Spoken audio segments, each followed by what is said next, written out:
मदन भाई, अब घर चलते हैं। रात काफी हो गई है और मौसम भी कुछ ठीक नहीं लग रहा। इससे पहले कि आंधी आ जाए हमें यहाँ से चलना चाहिए। कैसी बातें कर रहा है तू? अभी कहाँ आंधी पानी आएगा, आसमान तो बिल्कुल साफ है। अरे बात को समझो मदन, तू भूल गया क्या कि हम कहाँ पर हैं और आज कौन सी रात है? हाँ, सब पता है मुझे। हम तालाब में हैं और आज पूर्णिमा की रात है और आज की रात इस तालाब का भूत जिंदा हो जाता है, जो यहाँ आसपास मौजूद इंसान को अपना शिकार बना लेता है। लेकिन आज तक किसी ने भी उस भूत को देखा नहीं है, इसलिए मैं इन सब बातों पर विश्वास नहीं करता। अरे भूत को नहीं देखा तो क्या हुआ, यहाँ से लोग गायब तो हुए हैं ना, इसलिए कह रहा हूँ जान प्यारी है तो चल यहाँ से।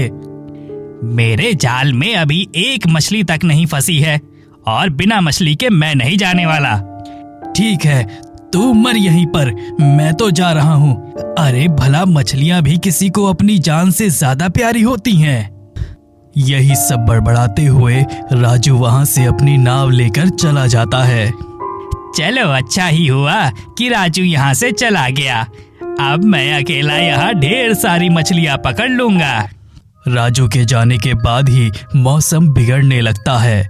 हवाएं तेज हो जाती हैं, आसमान में मंडरा रहे काले बादल चांद की रोशनी को ढक लेते हैं। इस कारण रात और भी अंधेरी हो जाती है। इसी के साथ जोरों की बारिश होने लगती है। अचानक से मौसम का ऐसा बदलाव देखकर मदन भी घबराने लगता है।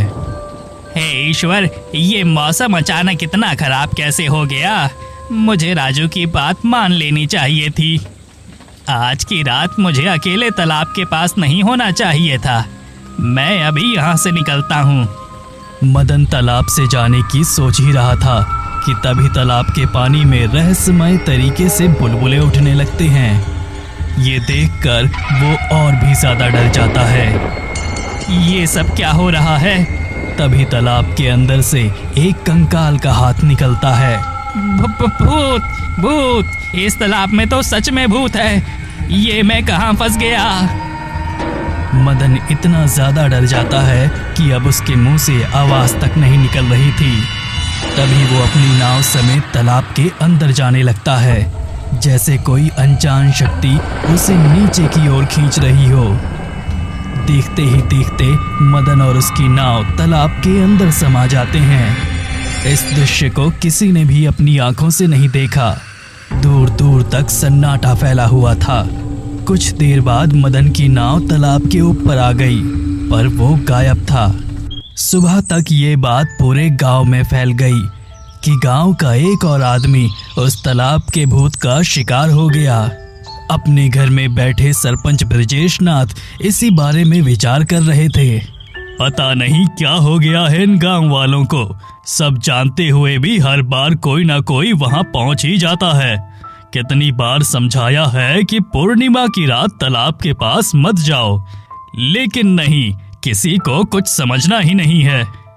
तभी वहां उनका बेटा बंसी आता है, जो कुछ समय पहले ही इस गांव में आया है। क्या पिताजी, आप फिर वही बातें लेकर बैठ गए?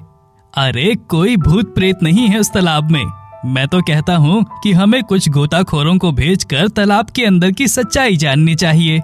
अरे तुझे क्या लगता है, क्या मेरे दिमाग में भी विचार नहीं आया होगा? मैंने तो बहुत पहले ही ये काम करके देख लिया है, पर इसका कोई फायदा नहीं हुआ। हमें वहाँ कुछ भी नहीं मिला। वो तालाब का भूत ही है जो ये सब कर रहा है। ये सब बेकार की बातें हैं पिताजी, ये आप लोगों का अंधविश्वास है। देखना, एक दिन मैं उस तालाब की सच्चाई सबके सामने जरूर लाऊंगा। ब्रजेश नाथ को लग रहा था कि बंसी ने ये बात बस यूं ही बोल दी है, पर उसने तो अपने मन में ठान लिया था कि वो अगली पूर्णिमा की रात वो खुद तालाब के पास जाएगा।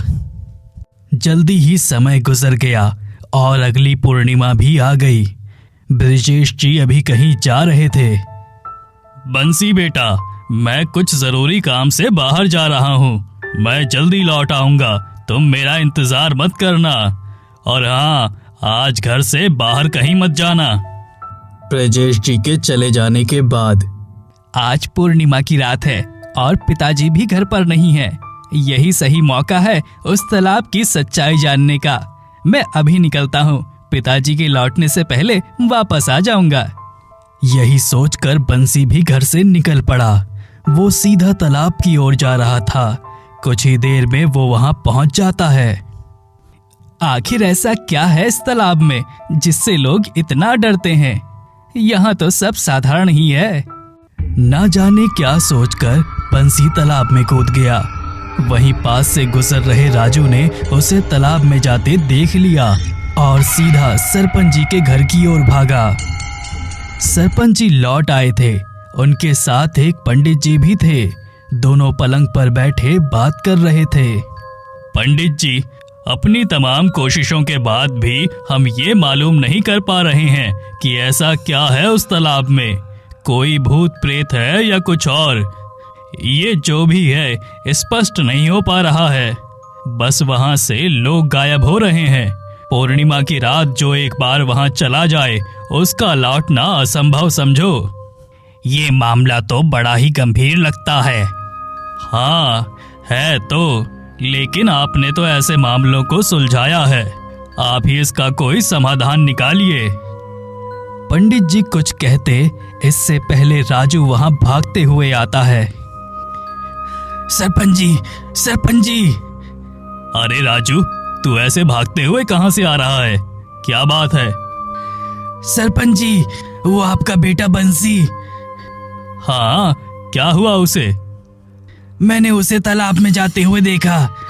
ये सुनकर जैसे सरपंच जी की सांसें थम गई हो। आज पूर्णिमा की रात है और बंसी तालाब में चला गया। हे ईश्वर, इस लड़के ने ये क्या किया?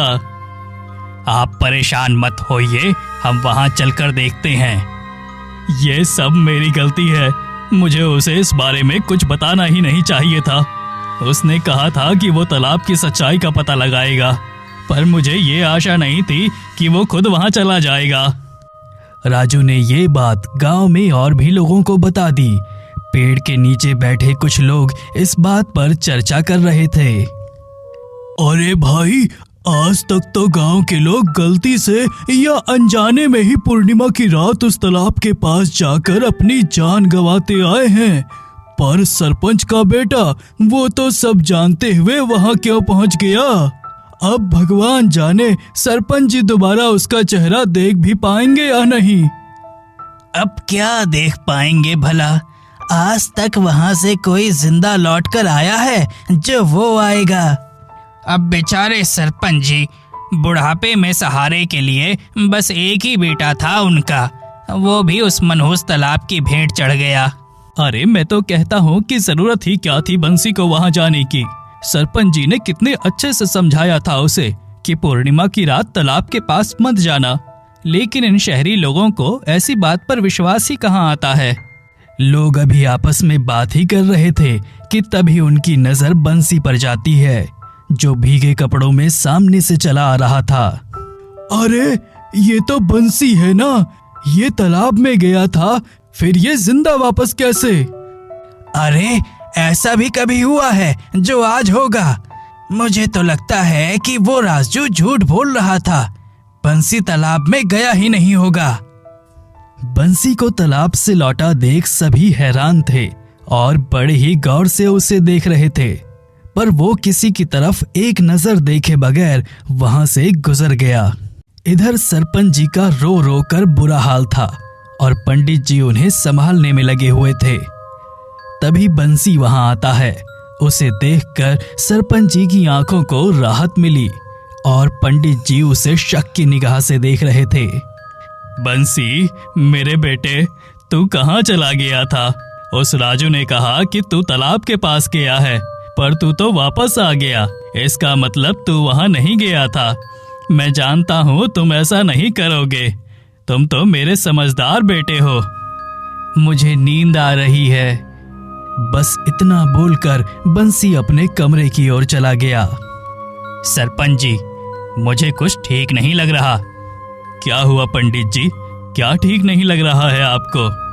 यही जब पहले कभी पूर्णिमा की रात तालाब के पास जाने वाला व्यक्ति वहां से वापस नहीं आया, तो फिर बंसी कैसे आ सकता है? ये क्या बोल रहे हो पंडित जी?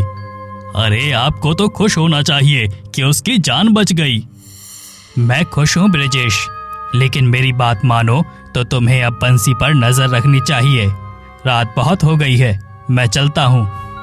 इतना बोलकर पंडित जी चले गए और ब्रजेश ने उनकी बंसी पर नजर रखने वाली बात को बस सुनकर टाल दिया। लेकिन पंडित जी ने ये बात बेवजह नहीं बोली थी। पूर्णिमा की रात तालाब से लौटने के बाद से ही बंसी का व्यवहार बिल्कुल बदल सा गया था। साथ ही वो अब हर रात ब्रजेश से छुपकर घर से बाहर जाया करता था। ऐसे ही एक रात जब ब्रजेश की आंख खुली तो बंसी घर पर नहीं था। अगली रात सरपंच जी आंख बंद किए हुए लेटे थे, तभी उनके कानों में बंसी के कदमों की आवाज पड़ी। वो बाहर जा रहा था। जाने दो इसे, आज तो मैं ये जानकर ही रहूंगा कि आखिर ये हर रात कहाँ जाता है। बाहर तेज बारिश हो रही थी, इसलिए सरपंच जी ने अपना छाता उठाया और बंसी से छुपते हुए उसके पीछे चलने लगे। हे ईश्वर, कितनी तेज बारिश हो रही है, पर देखो तो इस लड़के को कैसे आराम से चला जा रहा है, जैसे इसे आंधी पानी की कुछ पड़ी ही नहीं है।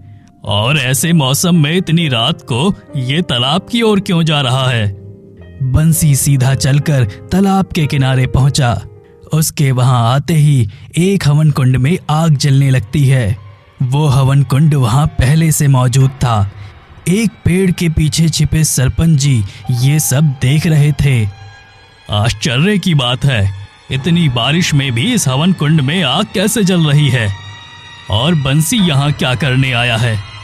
सरपंच जी बंसी को तालाब के पास देखकर पहले ही काफी हैरान थे, पर फिर उन्होंने जो देखा उसे देखकर तो वो एक पल के लिए सदमे में ही चले गए।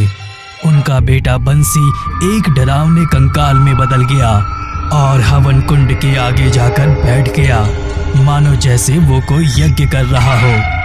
हे भगवान, क्या ये मेरा बेटा बंसी ये किस रूप में है?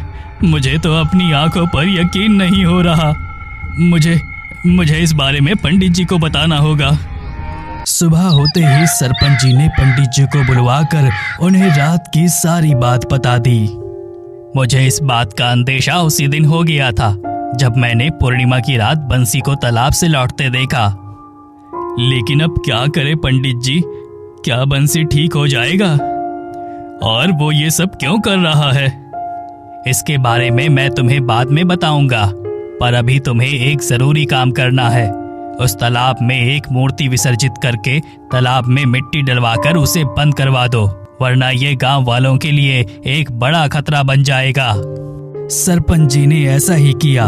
तालाब में भगवान की मूर्ति विसर्जित करके उसमें मिट्टी डलवा दी गई। ये कार्य होने के बाद जब सरपंच जी पंडित जी के साथ घर आए तो कुर्सी पर बंसी का कंकाल बैठा हुआ था।